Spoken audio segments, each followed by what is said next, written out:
Os exemplos da natureza dispensam o planejamento humano. A formação de um cristal não depende de nós. Magma terreno, atmosfera, calor, água e sais minerais estão na fórmula que conectam átomos a uma geometria peculiar, fazendo das cores e das formas uma surpresa que se revela apenas quando pronta. O mesmo acontece com as línguas. Por milhões de anos a linguagem evoluiu sem nenhum controle central. Uma sociedade depois da outra, por meio da competição e cooperação, acrescentou, alterou e suprimiu aquilo que parecia apenas um grunhido dos primeiros humanos. 4.000 anos atrás, seria impossível prever o uso idiomático de Dante, Shakespeare, Camões ou até mesmo abreviações usadas na internet. Because how we interacting with people, sometimes that brings about like more of a social order than we could anticipate. And some of these things are, for instance, like language. Yes, people had the need to communicate, and maybe they communicated and did it like basically with like or like some other noises. But then something emerged from that, and people adapted subtly to use like the word tree for a tree. And that is a very lengthy process, but nobody intended that. It is based on human action, but it's not by human design. That's the fundamental insight. And if you look at some of the institutions within society, markets, or like broadly speaking, like trust or social norms. For instance, Brazil, I know that like touching and hugging is like much more appropriate than maybe in Sweden or in Germany because people like the distance and so forth. All of these things emerged. And having that insight, it gives you an understanding of institutions within society.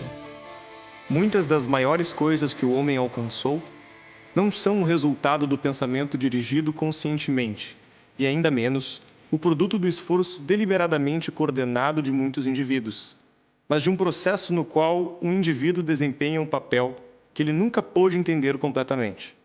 São maiores do que qualquer indivíduo precisamente, porque resultam da combinação de conhecimento mais extensa do que qualquer mente única poderia dominar. E quando o ser humano ousa ir contra essa lei natural, ele fracassa. Idiomas como Esperanto, Novial, Volapük e Europanto foram planejados, e a consequência já é denunciada na estranheza que os nomes nos geram. Essas línguas ruíram no desuso. Fracassaram quando tiveram que competir com as mais de 7.000 línguas desenvolvidas por meio da espontaneidade humana e adotadas pela tradição. O problema do conhecimento prevê o sinistro do planejamento central.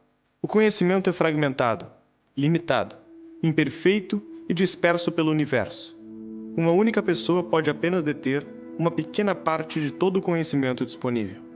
And so he explained that many phenomena within society are the result of spontaneous order, as he calls it. Give you an example, very easy. Language. Nobody ever said, like, start Portuguese. Right? Nobody said that. It just like emerged naturally. And there's so many rules and things that guide our behavior, which are not seen. And sometimes you have to make them visible, and that can only be through an iterative process and people making their argument and arguing in court. And common law gives that flexibility, and you can solve problems in like ingenious ways. If you have civil law, everything is just enshrined in like one rule that might have worked in one particular context, but if you apply that rule to another context, it's not necessarily true that it works. A partir dos exemplos, é possível compreender a diferença entre a ordem espontânea e a ordem criada. A ordem criada é simplista, utiliza o conjunto de conhecimentos apenas daqueles que criam o planejamento, para estabelecer regras e comportamentos necessários para atender um futuro ainda desconhecido. Já a ordem espontânea é orgânica. Cruza ao longo do tempo e diariamente o conhecimento de todos os indivíduos autointeressados que não estão intencionalmente buscando criar uma ordem, mas engajados na melhoria de suas vidas. Nessa tensão constante entre os interesses conflitantes, nasce a ordem no caos. Outro exemplo é visto na justiça. O direito da Inglaterra e dos Estados Unidos é descoberto ao longo dos anos pelos juízes, observando os costumes e as normas, que nascem como resultado dos conflitos, dos acertos e dos erros de geração após geração. Quando consolidada uma solução da sociedade para determinado conflito, ela enfim vira normativa. O direito brasileiro, por outro lado, é positivado, baseado em leis, regulamentos e estruturas criadas por burocratas e políticos. Primeiro, é escrita a sociedade que entendem como ideal. para depois buscar impor o dever de cumpri-la aos indivíduos. That institutions like families and churches and all sorts of things that we humans have created spontaneously over time have helped us find our way forward in a very uncertain future. And it's that process of working things out and discovering things and trying and failing. It's all done through cooperation. Nobody gets to force anybody else to do something they don't want to do in a free society. Nos países em que o governo é limitado e os cidadãos são livres, o problema do conhecimento é resolvido, ou pelo menos atenuado, através da cooperação direta e indireta entre eles. A economia é outro campo em que os burocratas insistem no planejamento limitado. O capitalismo não foi criado. Ele emergiu da natureza humana, das livres trocas e de experiências acumuladas. Só ganhou o nome de capitalismo depois de séculos em pleno funcionamento da forma como é percebido. Se nasceu espontaneamente como a linguagem e o direito, por que então pensa-se que seria necessário o planejamento central? Todo plano econômico não seria uma nova tentativa de criar um idioma como o Esperanto? Ou uma lei como as 180.000 que já existem no Brasil? Ninguém, nenhum governo, nenhuma instituição tem a capacidade de deter o conhecimento suficiente para decifrar os gostos, desejos e expectativas de todas as pessoas, prevendo demandas de milhões de produtos e serviços, coordenando ofertas e tecnologias que ainda não existem e que nascem da engenhosidade humana. The problem of knowledge is something that I was hinting at before. It's based on a lot of research by Hayek. So he makes the point in his very good essay, which was published in the American Economic Review, the most important journal for economics, where he makes the case that the price system is the best way of dealing with knowledge, because it's not only about incentives, but it's also about giving people the opportunity to act upon their conditions, the unique conditions of time and place, as he says that. Let's give you an example.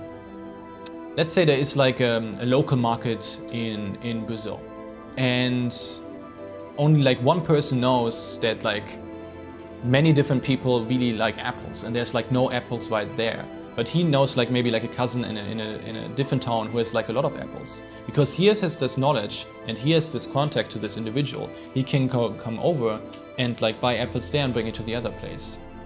Only that particular individual had that knowledge, and he had the incentive to act upon it to serve the people who wanted the apples, because he can make money out of it. If he was not allowed to start a business or not allowed to sell apples, or the apples industry is regulated, all of these things would be hampered. But there's an incentive which brings about an application of the knowledge. And that's the fundamental insight why we cannot command and control an economy. Because there's decentralized knowledge throughout society, and people know what kind of goods they want. Sometimes they don't even know that. Everybody knows something. Everybody knows something special, something different, something unique than everybody else knows. And it's through that process of cooperating with other people that you get what a professor of mine called a greater social understanding of what people need to know. Part of that is prices.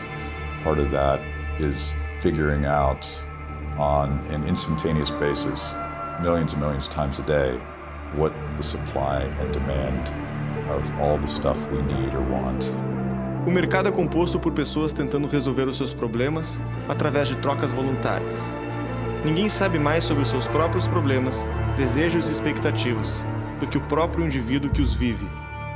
That's the answer. The answer is competition. The answer is free markets. The answer is letting the ingenuity of people figure out what the answer is. The answer is not the government coming in and temporarily solving this problem, because we know that we're just handing the government more power. E ninguém está mais disposto em trabalhar para resolver os problemas das pessoas do que aqueles que ficarão ricos e prestigiados se o conseguirem. A intervenção de um planejador central corrompe esse sistema, desestimula os indivíduos a tentar resolver os problemas, recolhe os incentivos que estariam em jogo no mercado de livres trocas e cria uma falsa sensação de que já está resolvido. There's two flaws with centralized planning. One is that no single person or no panel of really smart people could ever recreate the vast knowledge that exists in all of us, all millions and millions of people in their unique places and their goals and aspirations. Those are things that cannot be known by anybody. So unless you have a process by which those things are teased out through the actions of people, there's no way to capture that. And so the arrogance of central planning is to think that somebody knows enough to ever sort of recreate that knowledge from the top down. No human being can possibly know that. But in order to try that, you need a lot of power. You need to centralize all the power in one place. And history shows us again and again and again that once you've centralized power and once central planners have tried to impose those plans, they don't work. They're a disaster. And after Vladimir Lenin tried to impose socialism, he was eventually replaced by Joseph Stalin, who was just a brutal thug. He just used power to crush people. And it's hard for central planners to even imagine that such a thing is true. It's probably hard for a lot of people to think about this, because surely somebody needs to be in charge. Somebody needs to dictate these things. Somebody smarter than me needs to figure that stuff out.